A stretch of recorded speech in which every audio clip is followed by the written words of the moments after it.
Bonjour à tous, dans cette vidéo qui aujourd'hui m'est encore plus chère que d'habitude parce qu'on va parler du dogfight dans Nimitz Retour vers l'enfer entre les héros japonais et les F-14 de l'US Navy, un film qui date de 1980, sorti en salle aux US le 1er août, et c'est un de mes films préférés, je l'ai vu des centaines de fois, c'est juste un film génial, style très différent de Top Gun, plus sérieux même si on parle de voyage dans le temps, avec des scènes aériennes extraordinaires.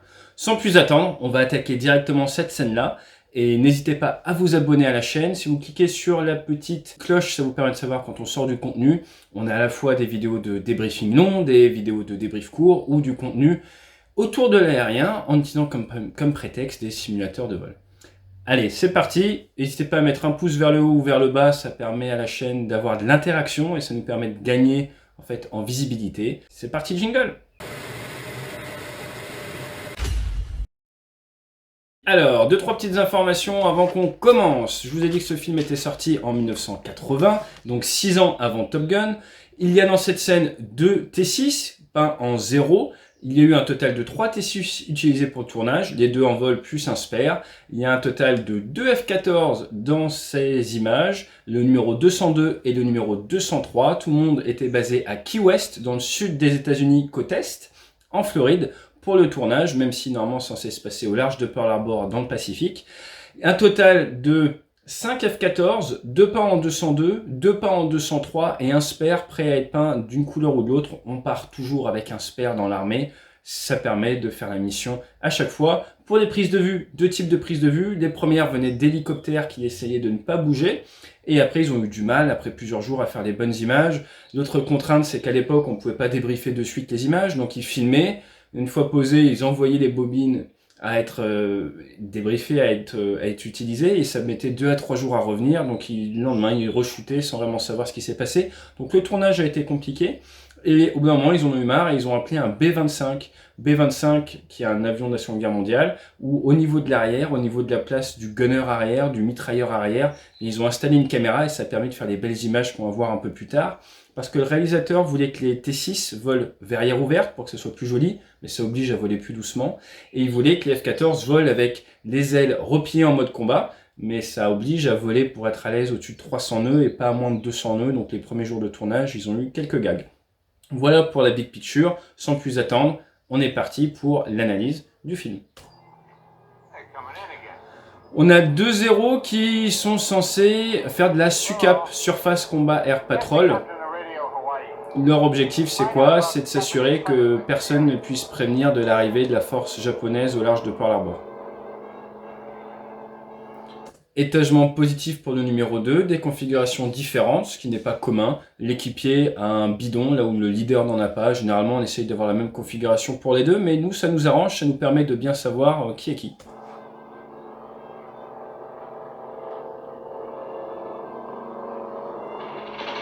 Passe d'attaque avec de l'angle à piquer. On vient généralement chercher 10 à 30 degrés de piqué pour une passe d'attaque canon. Une seule traînée dans l'eau des deux canons, c'est-à-dire que l'équipier ne tire pas, il n'y a que le leader qui tire. L'équipier a un étagement positif pour éviter de taper dans l'eau, mais également parce qu'il y a les douilles qui tombent de l'avion tireur. Donc si vous vous mettez en dessous, vous risquez de vous prendre les douilles, ce qui n'est pas très agréable. Arriver perpendiculaire au bateau, comme ça, personnellement, je serais plutôt arrivé dans l'axe du bateau pour pouvoir vraiment straffer sur toute la longueur. Ensuite, tirer autant en amont pour faire une rafale longue, comme ça, c'est pas optimal. Ce que vous voulez, c'est tirer sur la cible, pousser un petit peu sur le manche pour garder vos obus, votre mitrailleuse sur le bateau et concentrer le feu. Ça sert à rien de tirer autour des poissons, on n'est pas là pour tuer des poissons.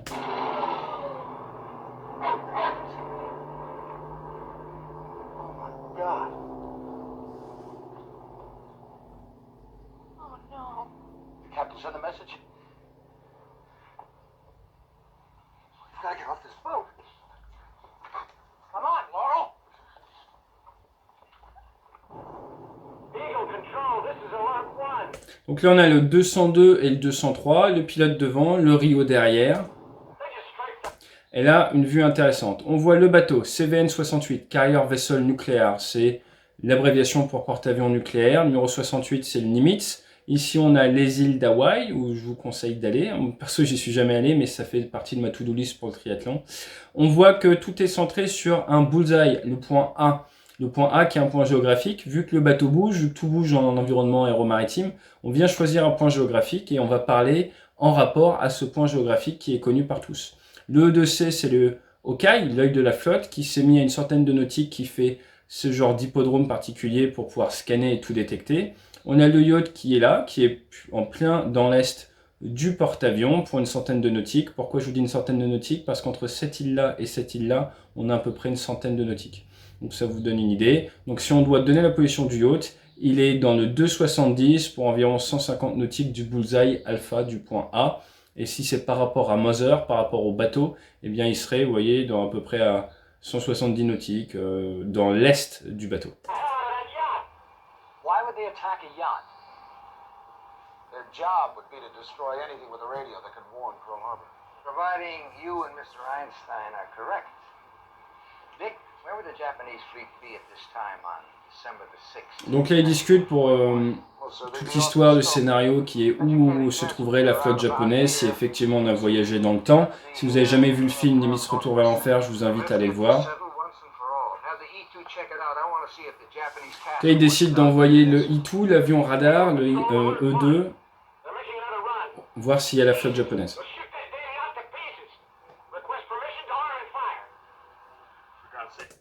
Les pilotes demandent autorisation d'ouvrir le feu contre les Zéros, qui ouvrent le feu contre un bateau américain. Ce qu'il faut voir, c'est que ça peut être vu comme de l'extended self-defense, de l'autodéfense étendue. On ouvre le feu sur un bateau américain, vous êtes américain, vous avez droit normalement d'intervenir et de tuer la personne qui ouvre le feu sur le bateau américain.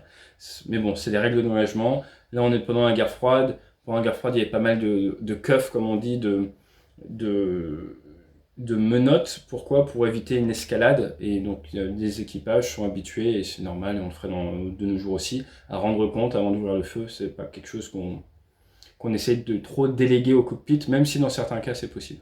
On parle de cockpit délégation, de délégation au cockpit pour la mise en œuvre de l'armement. Par exemple en Libye, c'était beaucoup plus de délégation qu'en Irak où il y a très peu de délégation. Nouvelle passe d'attaque pour nos deux T6 camouflés en 0. Ce coup-ci ils arrivent très bas, tout à l'heure ils arrivaient en piqué, là ils arrivent très bas. Normalement, il devrait arriver en piqué, surtout avec l'explosion, vous allez voir, vous n'avez aucune volonté de passer bas et l'équipier devrait être en étagement positif. Là, c'est purement pour faire joli, pour faire de l'image hollywoodienne. Et d'ailleurs, si vous regardez sur la droite, là, ici, là, je sais pas trop ce que c'est, mais en pleine mer, c'est bizarre. Alors, en termes d'armement, on a notre 202, notre 203, équipés avec du missile Fox 2 infrarouge, de l'AIM-9 Sidewinder. On a toujours ces versions-là utilisées, mais maintenant c'est une nouvelle version, on parle du X-Ray, à cette époque-là c'était des versions plus anciennes. Donc ça c'est infrarouge courte portée. Ça c'est du Sparrow électromagnétique, il faut qu'on guide avec le radar de l'avion jusqu'à l'impact ce missile. Et c'est d'un moyenne portée électromagnétique. Et ça c'est de l'AIM-54, le fameux Phoenix, prévu à la base pour la protection de la flotte, pour détruire les bombardiers éventuellement en rapprochement du porte-avions, qui est de la longue portée. C'est un équipement là, assez classique de combat air patrol, donc de vol de protection de la flotte, où on a longue portée, moyenne portée, courte portée, et du canon forcément. En termes d'escadron, on est sur le VF-84 Jolly Rogers, qui est un escadron très mythique de l'armée américaine.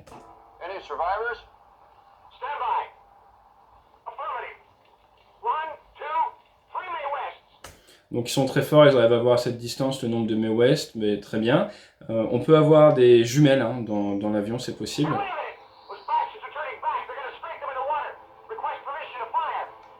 Là on est sur du langage très courant, généralement on va utiliser des termes un peu différents. Les insultes à la radio, honnêtement c'est pas quelque chose de très courant, moi j'ai jamais entendu. On essaye toujours, on n'a qu'une réputation, on parle quand même au commandant du bateau. On va essayer d'avoir un ton de voix qui n'est pas émotionné, il n'y a pas d'émotion dans la voix pour s'assurer que ce qu'on dit passe bien à la radio.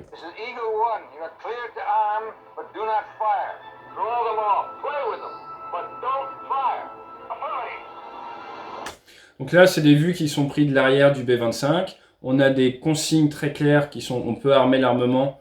Alors ça c'est intéressant, pourquoi? Parce que certains armements ont besoin d'un temps de réchauffement, de refroidissement par exemple pour les Sidewinder, mais il y a de grandes chances que d'eux-mêmes ils l'aient fait. Par contre, donc là, ce qu'on leur demande en fait, c'est un show-off présence, montrer que vous êtes présent, mais n'engagez pas. Ça existe également en air-sol, on va faire un passage basse altitude pour faire peur à d'éventuels adversaires au sol, faire de la dissuasion, leur montrer si vous nous faites n'importe quoi, on s'occupe de vous, mais sans mise en œuvre d'armement. Donc là, magnifique vue avec la musique qui va bien, où il passe en mode agressive, on vient ranger les ailes, on accélère. À ce moment-là, en tant que leader, vous pensez à quoi? Vous venez de sortir du ravitailleur, mais vous pensez en playtime. Combien de temps est-ce que je vais devoir faire ça? Combien de temps est-ce que je peux faire ça? Donc, je vais expliquer mes attentions à mon équipier. L'objectif, c'est quoi? L'objectif, c'est de se montrer, montrer qu'on est présent sans pour autant prendre aucun risque et ne pas les abattre. Donc, on va rester derrière. Après s'être fait voir, on va en aucun cas passer dans le volume d'armement des adversaires. On a vu qu'ils étaient équipés de canons. On ne passe surtout pas devant. On ne fait pas de face à face. Ensuite, on s'en prend chacun un. Je prendrai le leader, tu prendras le 2, ce qu'on appelle également le sorting. Je veux que tu me rendes compte quand tu arrives à tel niveau de pétrole. Je veux que tu fasses attention à ton consommation de pétrole. Et là, tu calcules un petit peu ton playtime possible, en fonction de ta consommation de pétrole. Et comme ça, tu sais combien de temps tu vas pouvoir faire le rôle. Et éventuellement, là, à ce moment-là, tu dis au porte-avions, j'aurai soit besoin d'un tanker, soit moi, je peux m'en occuper jusqu'à telle heure. On est proactif. Si vous y pensez pas en tant que leader, c'est plus tard quand vous n'avez plus de pétrole que vous allez rendre compte au bateau, j'ai plus de pétrole, j'ai besoin d'un tanker, c'est pas bon. Vous voulez être dans l'anticipation constante. Donc là, c'est l'heure du briefing, on explique les objectifs au numéro 2.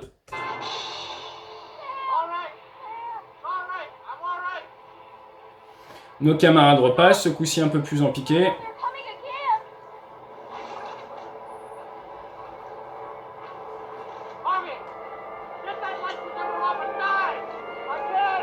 Voilà, donc leur camarade ne sait pas nager, ne pas savoir nager dans la marine, c'est pas bon, même si c'est un politique. Donc si vous êtes sur un bateau, c'est mieux de savoir nager au cas où il y a un nouveau Pearl Harbor et que les Japonais vous strafent. Faire des tirs comme ça, c'est ce qu'on appelle du strafing. Ceci dit, on remarque que nos amis japonais sont très bons tireurs. Et là, Sound of Freedom, le bruit de la liberté, comme disaient les Américains. Magnifique image, mais d'un point de vue tactique, pour ceux qui me suivent, pour les abonnés qui sont habitués, est-ce que c'est utile d'être les deux comme ça? Non, parce que vous avez l'équipier qui est padlock, comme on dit, qui est accroché sur le leader, qui ne peut pas regarder dehors. Moi, dans un cas comme ça, je veux mon équipier à environ 150 ou 300 mètres, voire même de front plus loin, et à l'opposé de la menace, comme ça il me surveille moi, et en même temps il peut réussir à acquérir la visuelle des adversaires, ou le tally dans le cas de hostile.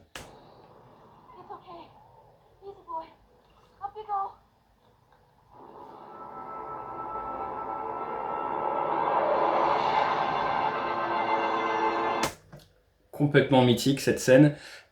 Personnellement, j'aurais écarté un peu plus la patrouille, je serais peut-être pas passé pile poil devant parce que vous avez un risque avec les turbulences de sillage pour que ça gêne les zéros et ils sont pas censés les abattre. Ou alors, tu peux jouer gentiment avec les règles d'engagement où tu volontairement essayes de les mettre en vrille de par la traînée que tu engendres, mais ça voudrait dire passer devant et pour moi, ce serait un gros no-go de venir me mettre dans leur volume d'armement. Donc là, c'est un peu joueur d'être passé comme ça. Passer sur les côtés, partir en boucle verticale aurait pu être très efficace.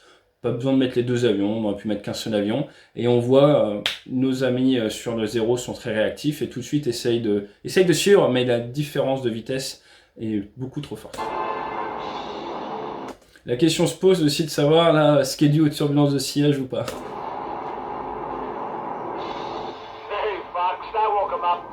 Donc là, ils sont toujours en mode très proche. Encore une fois, ça fait des images magnifiques, mais d'un point de vue tactique, c'est pas ce qu'on rechercherait. En termes d'ambiance à la voix, moi, si j'étais leader, mon numéro 2 me parle comme ça, je lui en mets une gentiment. Pourquoi? Parce que c'est beaucoup trop décontracté. On est face à un adversaire qui vient d'ouvrir le feu, accessoirement qui vient de tuer des géants de notre pays. Donc tu veux respecter l'adversaire au sens où ils ont beau avoir un avion qui n'a rien à voir en termes de performance avec le nôtre. C'est encore, j'ai envie de dire, une raison supplémentaire pour être très attentif. Tu veux pas être le pilote de F-14 qui s'est fait abattre par un zéro. Tu vois, c'était un petit peu, d'un point de vue crédibilité professionnelle, t'es fini après pour 40 ans. Donc tu fais très attention à ça. Et à partir du moment où tu baisses un petit peu ta garde, c'est là où naturellement tu vas faire des erreurs. En tant que pilote dans le cockpit, tu es soit le meilleur atout, soit le pire atout et celui qui crache l'avion. Donc il faut faire très très attention à ton état d'esprit. Et dans un cas comme ça, tu ne veux surtout pas aller dans un état d'esprit de jeu. C'est comme pour le vol en montagne, quand tu fais du vol basse altitude en montagne. J'avais un excellent commandant qui est maintenant dans la RCAF, qui nous avait dit un jour, le vol en basse altitude, on partait en détachement en Écosse, en super étendard, le vol en basse altitude, ce n'est pas, dans la montagne, ce n'est pas sympa pendant que tu le fais, c'est sympa après le soir quand tu y repenses. Pendant que tu es collé dans le relief, tu regardes les lignes de tension, les oiseaux, les parapentistes, vraiment une multitude de choses, tu es à fond et c'est après coup, quand tu reviens, que tu as posé l'avion, que tu as débriefé, que tu t'es dit « Ah, c'était quand même top ce qu'on a fait ». Là, tu es dans ce type de situation, tu veux être tellement concentré que tu n'as pas vraiment le temps de t'amuser. Voilà. Il y a des moments où il faut savoir changer un peu le braquet, changer la casquette. Là, c'est casquette en mode combat ultra concentré. On laisse aucune place à l'erreur ou au doute. Et vous allez voir, c'est très très bien rendu. Ce côté décontracté a failli payer un peu plus tard dans le combat. Très sympa l'étagement positif de l'équipier pour la vue qui est juste superbe. Mais vous doutez bien, en haute altitude comme ça, l'équipier n'a rien à faire là. C'est gênant pour lui de regarder son leader. Et si leader part à droite, ça gêne la manœuvrabilité de la patrouille. Et donc là on voit c'est un faux raccord, mais bon c'est... Je veux pas être méchant, moi j'adore ce film. Ok, donc là chacun choisit le sien. L'équipier 0 est à gauche, le leader à droite. Là, on a bien vu les différences de rayon de virage. Hein. On ne peut pas, géométriquement, quand on n'est pas du tout aux mêmes vitesses d'évolution, suivre un avion. Donc, il va falloir faire attention, utiliser le plan vertical, faire DS, une multitude de choses pour rester derrière. L'objectif est de rester derrière. Et les 2-0, s'ils sont malins, leur but, ça va être d'essayer de faire des face-à-face pour forcer des face-à-face des F-14 et pour avoir des opportunités de tir. Mais ça, c'est le niveau expert de l'avion défensif. Bonne idée de la part du 0 qui a l'air de grimper vers les nuages. Et là, on voit des vues juste superbes qui nous viennent sûrement d'hélicoptères. Hein. Et on voit bien également l'armement. Vous avez vu, c'est un avion énorme, le F-14. Beaucoup de pétrole, mais c'est pas illimité. Il faut faire attention quand même.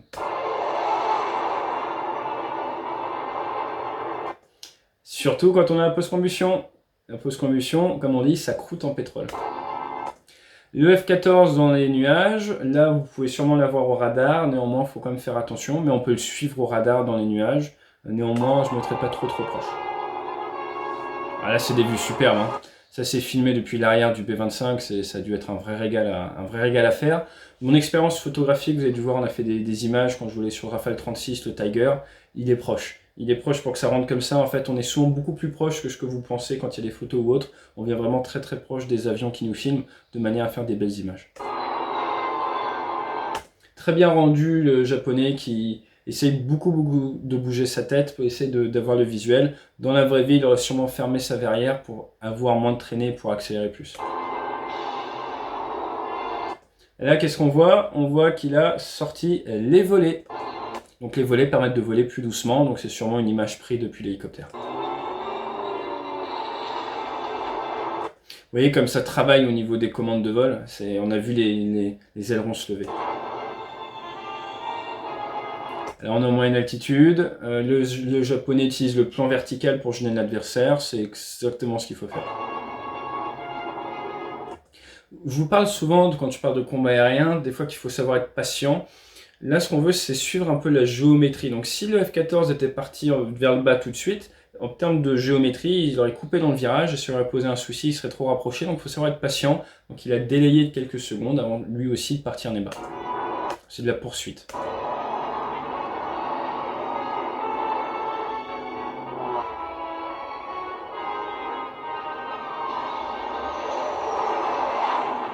C'est des images superbes, hein, mais j'adore la musique. Là, on voit qu'il a la lumière allumée sur son avion. Temps de guerre, on éteint toutes les lumières, c'est mieux. Ils sont pas temps de guerre. Hein.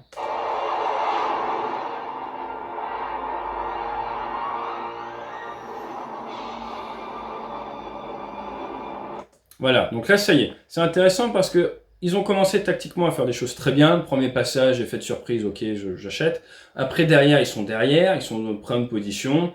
Chacun est bien. Les 2-0 ne travaillent pas en équipe, ok. Et là, il commence un petit peu à prendre la confiance, nos pilotes de F-14. Donc c'est vas-y que je te montre que mon avion est beau et puissant.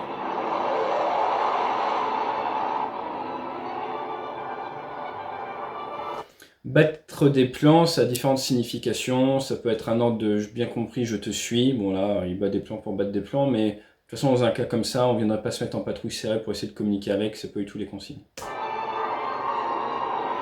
Le F-14 dans une bonne position. Le 0 renverse, c'est pour les images, hein, mais sinon dans la vraie vie, tu choisis un côté, tu tournes, il pourrait se mettre en cercle défensif, les deux, et ça serait très dur pour les F-14. Imaginez les deux 0 se mettre chacun en virage constant, en contre-route, comme ça, et ils tournent.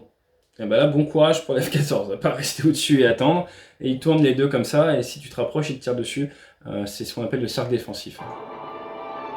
Et là, vous allez regarder ce qui va se passer. Je vous ai dit qu'ils commençaient à prendre la confiance, nos camarades pilotes de Tomcat. Et mettez-moi dans les commentaires ce que vous en pensez.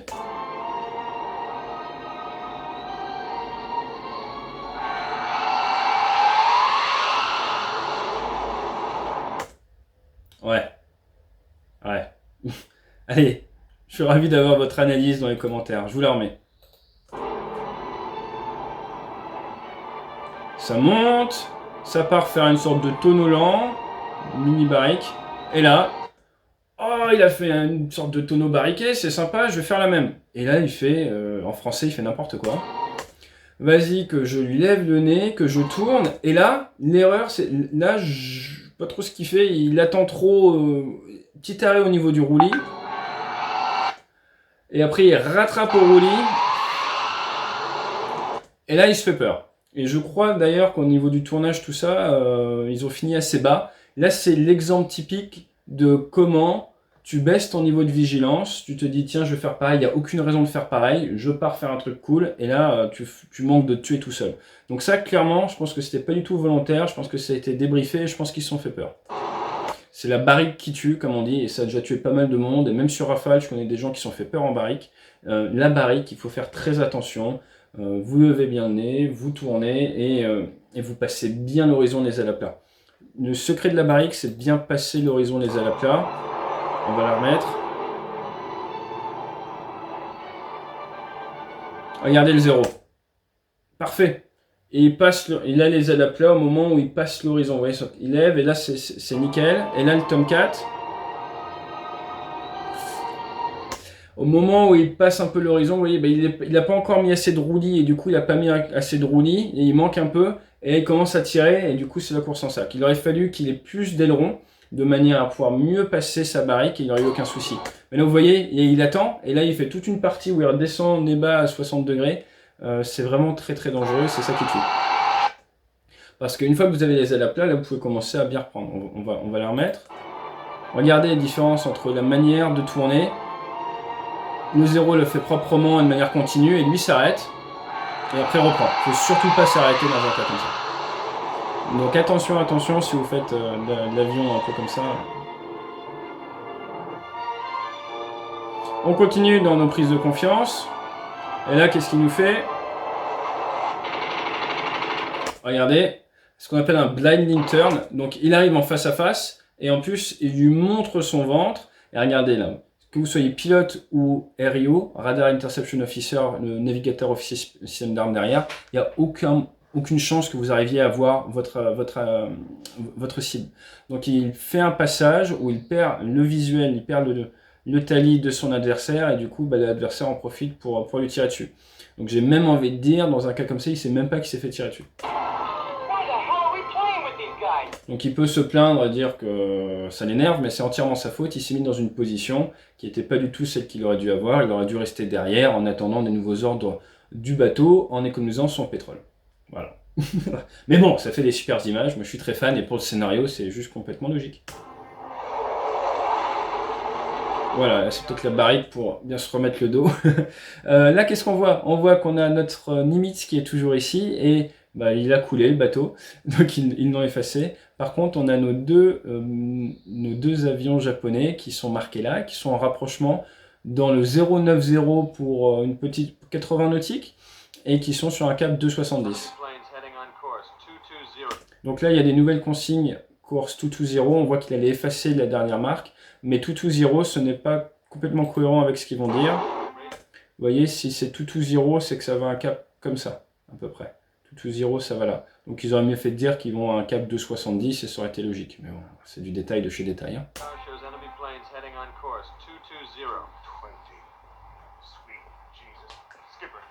They're headed straight for us, and we've got an armed strike force just sitting on the deck. Alert 1, this is Eagle 1. You're cleared to fire. Splash the zeros. I say again, splash the zeros. Yes, sir.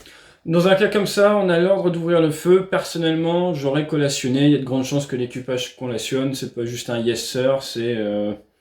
tu readerais back, tu collationnerais le nom de ta patrouille, on peut Keystone 2-1, Roger, et tu dis we will splash the 2 zeros, et tu peux même redonner la position. Tu redescris exactement, comme ça il n'y a aucun doute possible. Sinon ça peut être source de confusion. Là c'est sympa, vu de l'arrière du B-25, on passe en mode agressif, en mode attaque, et vous voyez, c'est vrai que d'un point de vue, je trouve que ça montre vraiment la puissance de l'avion. Quand vous voyez un avion comme ça en vol, il y a vraiment un vrai sentiment de puissance, hein, c'est assez incroyable. On voit à l'arrière, ça travaille beaucoup au niveau de la profondeur. Vous voyez le pilote a la tête légèrement levée, c'est parce qu'il est encastré hein, derrière le B-25, et il est assez proche pour porter des images, donc il regarde l'avion comme ça. Si vous regardez certaines de mes photos avec le White Tiger, vous voyez, j'ai la tête assez levée, pareil. Et même sur certaines de mes photos, on voit mieux la visualisation tête haute, elle est plus grosse sur rafale, et vous voyez l'avion où se trouve le photographe en réflexion dessus, on est vraiment très proche.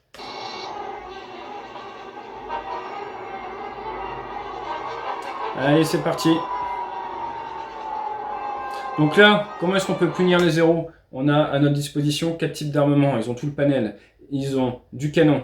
Ils ont du Fox 2 avec le Sidewinder infrarouge courte portée. Ils ont du Sparrow électromagnétique moyenne portée et du Sidewinder et du Phoenix électromagnétique longue portée. Phoenix, Sparrow, pas du tout utile dans ce cas-là. Sidewinder, pourquoi pas? Il y a une source de chaleur qui normalement est assez forte qui est sur le T6. Avec notamment au niveau du moteur, tout ça, donc ça devrait accrocher. Et sinon, canon.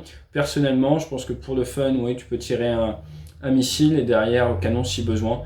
C'est assez logique dans ce sens-là. Ils nous font une démonstration du canon puis du missile. Ça marche aussi.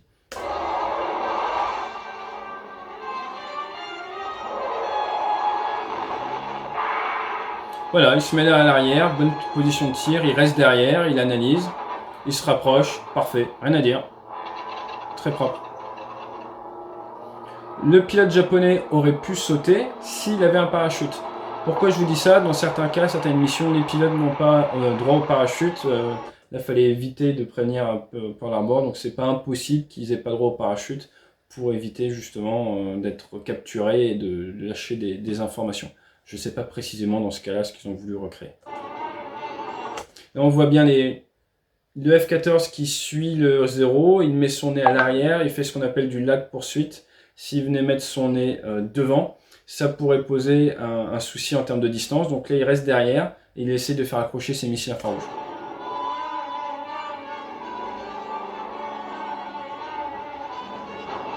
Fox 2 tire le missile infrarouge. Et voilà, plein but, ça marche bien, ça marche pas toujours. Hein.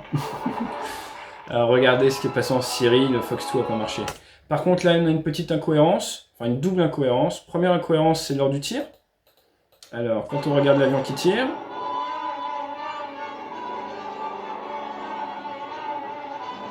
on est sur l'avion 200, exit le 202 et le 203, on n'a pas le même type d'armement, donc c'est clairement un autre avion et c'est une autre prise de vue, ce qui est logique. Ok, tout va bien. Et après derrière, donc on va voir les traînées dans le ciel. Et là, c'est clairement des traînées qui nous viennent d'un tir d'exercice où on voit qu'il y a 2 jets différents. Donc c'est sûrement une cible propulsée par un réacteur, impactée par le missile. Normalement, dans ce cas-là, on n'aurait qu'une seule traînée qui est celle du Sidewinder.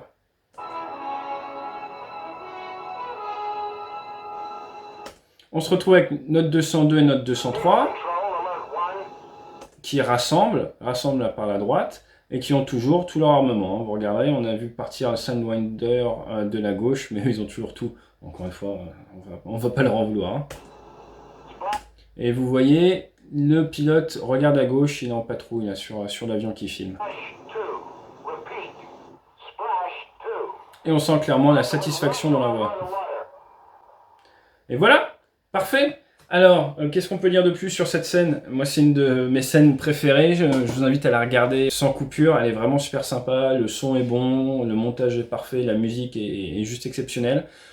Le gros point à retenir, c'est quoi? C'est pas d'excès de confiance. On a vu cette barrique, hein, clairement, ça peut faire mal. Et sinon, donc c'était du T6, du F14 pour une des plus belles scènes. Moi, personnellement, j'ai adoré ce film. J'espère que ça vous a plu. N'hésitez pas à laisser un petit commentaire. Je pense que je ferai une petite vidéo également sur le strike à la fin. Le passage en mode alerte, préparation du porte-avions. Il y a 2-3 petites choses à dire là-dessus au niveau des configurations ou autres. Et puis après, je vais m'attaquer au vol de l'intruder. Excellent week-end à vous. Merci. Mon livre Débrief est toujours, est toujours numéro 1 des ventes en leadership. Ça adapte les méthodes de l'aérien au monde de l'entreprise. Donc merci beaucoup. Je sais qu'il y a beaucoup d'entre vous qui l'ont commandé. Et n'hésitez pas à me proposer des idées de vidéos. J'en ai beaucoup en ce moment. Merci. Mais croyez-moi, je lis tous les commentaires. Ça me prend du temps. J'ai pas le temps de répondre à tout le monde maintenant. C'est vraiment assez chronophage. Mais je lis vraiment, honnêtement, 100% des commentaires que vous me faites. Donc n'hésitez pas. Merci beaucoup et fly safe.